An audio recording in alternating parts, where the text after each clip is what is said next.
Bonjour et bienvenue chez MTB Cooking. Aujourd'hui, on va partager avec vous comment faire cuire une pizza au barbecue. On va d'abord faire sa pâte à pizza soi-même. On va prendre de l'eau tiède et on va faire dissoudre de la levure fraîche là-dedans. Il faut utiliser de l'eau tiède pour que la levure puisse s'activer. On va ajouter un peu de sel ainsi que de la farine à la pâte. Et on commence à pétrir sa pâte.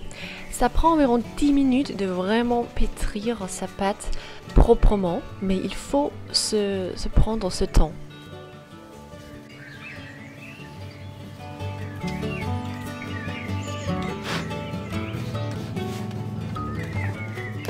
Et ça vaut vraiment ces 10 minutes de pétrissage parce que ça va nous assurer d'avoir une pâte bien lisse et parfaite pour ces pizzas.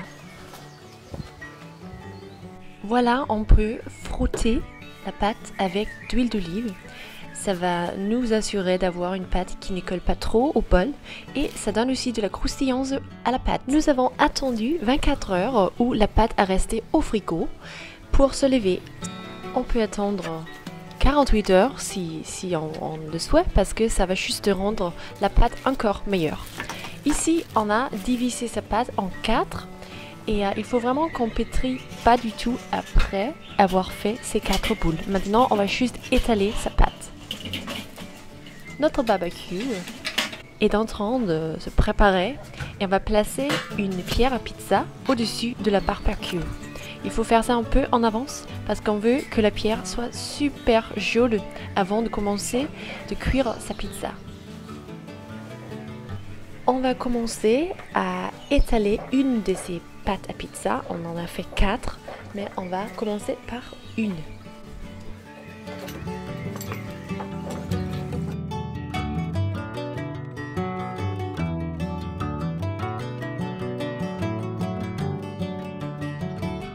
Et il faut s'assurer d'avoir une pâte à pizza bien lisse pour avoir une croûte qui n'est pas trop épaisse.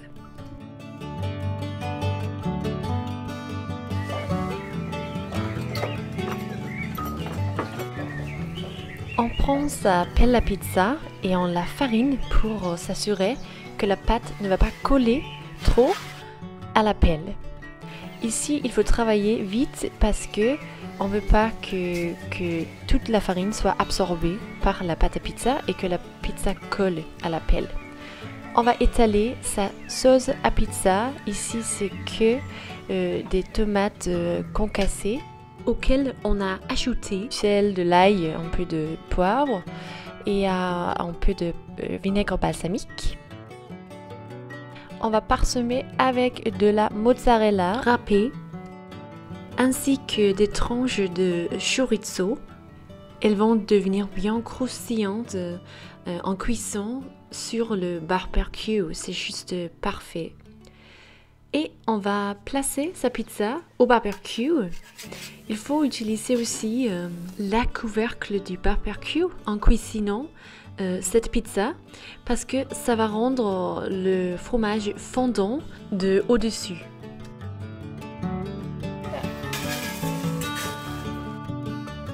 Il fait super chaud ce barbecue, du coup on n'a pas pris beaucoup de minutes pour faire cuire sa pizza.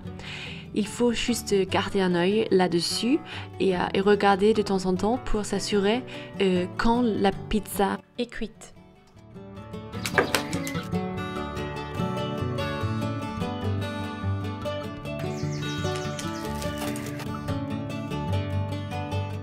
On a divisé sa pizza en 4. Et on a pu se régaler avec ces tranches de pizza très croustillantes, très réconfortantes. C'était juste super bien. Et c'est un régal d'avoir fait ça soi-même. C'est super rassurant. Une pizza parfaite pour l'été au Danemark. Et le fond de la pizza est même juste parfait. Merci d'avoir regardé cette vidéo ici avec nous sur MTB Cooking. Abonnez-vous à notre chaîne, aimez cette vidéo et à la prochaine.